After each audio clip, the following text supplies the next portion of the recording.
크리스마스 선물의 악몽. 명품을 줬더니 돌아온 못된 야옹이표. 작년 크리스마스의 선물 하나로 제가 이 집에서 어떤 존재인지 처음 알게 됐습니다.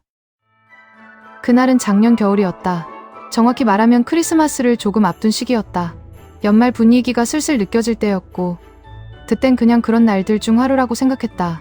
하지만 시간이 지나고 나서야 그날이 유독 또렷하게 남았다. 선물 때문이 아니라 그날 느꼈던 공기와 표정들 때문이었다.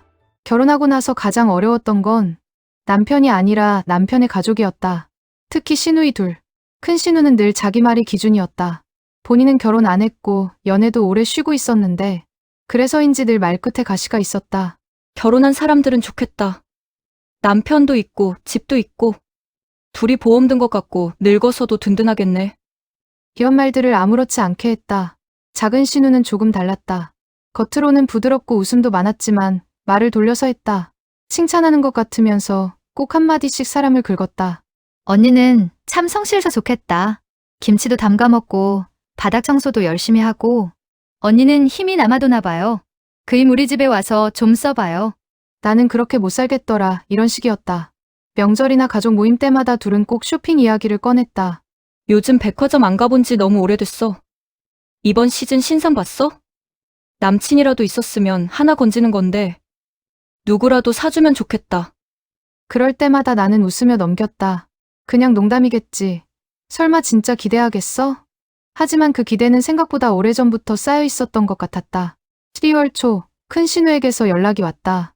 의논할 게 있다고 시댁에 와달라고 했다. 간단히 옷을 차려입고 가벼운 마음으로 길을 나섰다.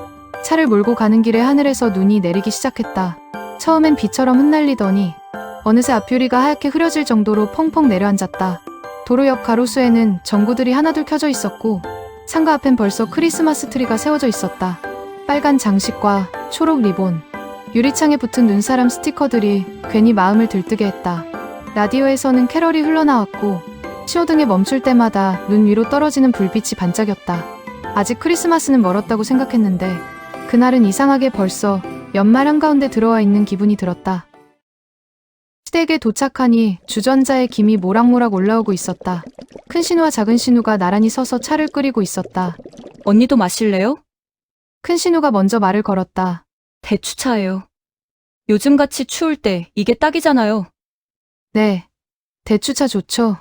컵을 건네받으며 손을 감싸 쥐었다. 따뜻한 온기가 손바닥으로 바로 전해졌다. 부엌에는 대추향이 은근하게 퍼져 있었고 창밖에서는 눈이 여전히 천천히 떨어지고 있었다. 그날만큼은 괜히 분위기가 나쁘지 않다고 느꼈다. 차분했고 조용했고 연말 같았다.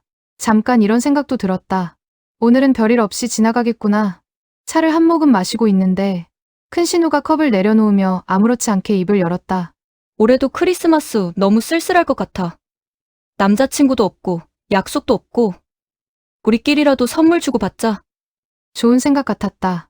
그날은 크리스마스를 앞두고 있어서인지 괜히 마음이 느슨해져 있었다. 밖에서는 계속 눈이 내리고 있었고 부엌에는 대추차 향이 가득했다.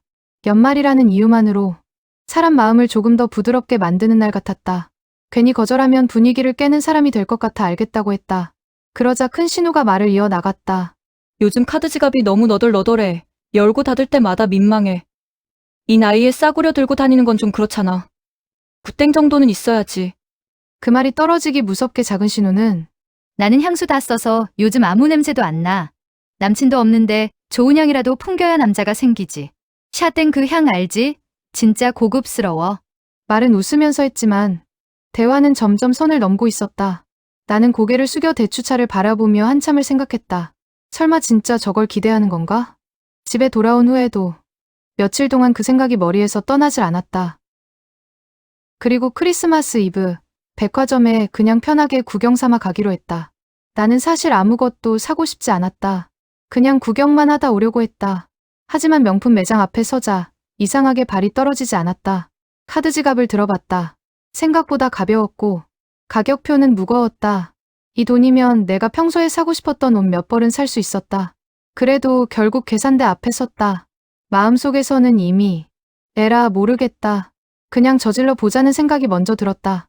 여기까지 눈치를 줬는데 이 정도 기대를 만들어 놓고 아무것도 안 사가면 그게 더 불편할 것 같았다. 괜히 나만 쪼잔한 사람이 될까봐. 사실은 선물이 아니라 그 뒤에 따라올 표정과 말들이 더 부담스러웠다.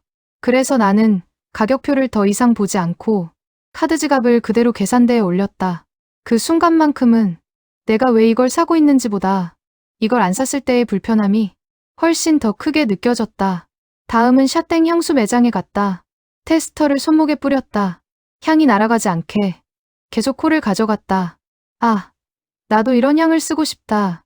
비싸서 그런지 향이 괜히 더 우아하게 느껴졌다. 이 향을 뿌리고 아무 설명 없이 지나가도 사람들이 한 번쯤 돌아볼 것 같은 기분이 들었다. 하지만 그 생각은 금방 마음속으로 접었다.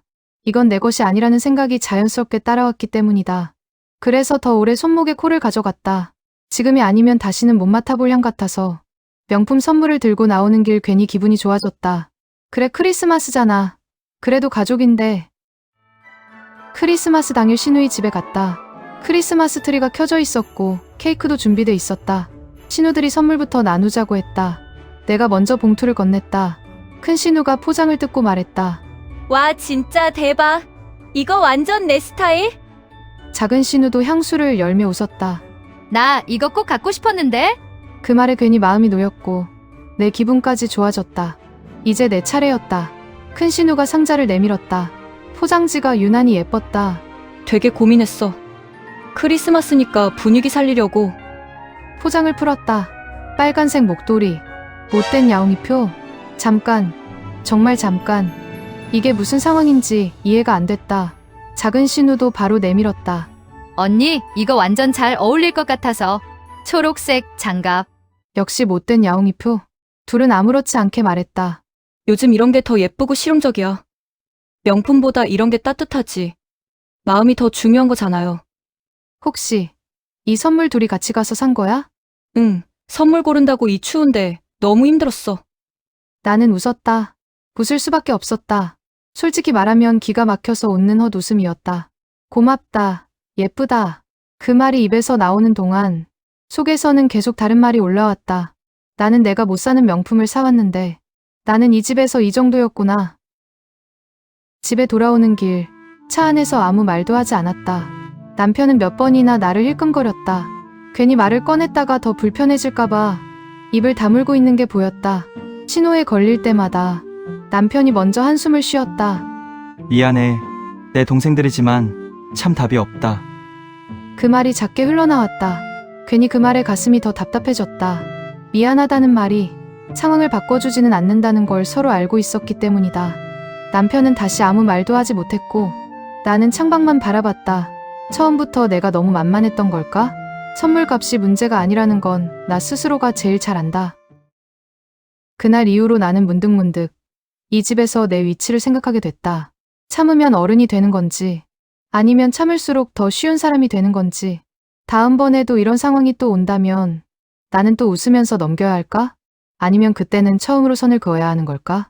신우이와의 관계에서 어디까지가 배려고 어디부터가 무시인지 여러분이라면 이 상황에서 어떻게 하시겠는지 정말 솔직한 조언을 듣고 싶어요.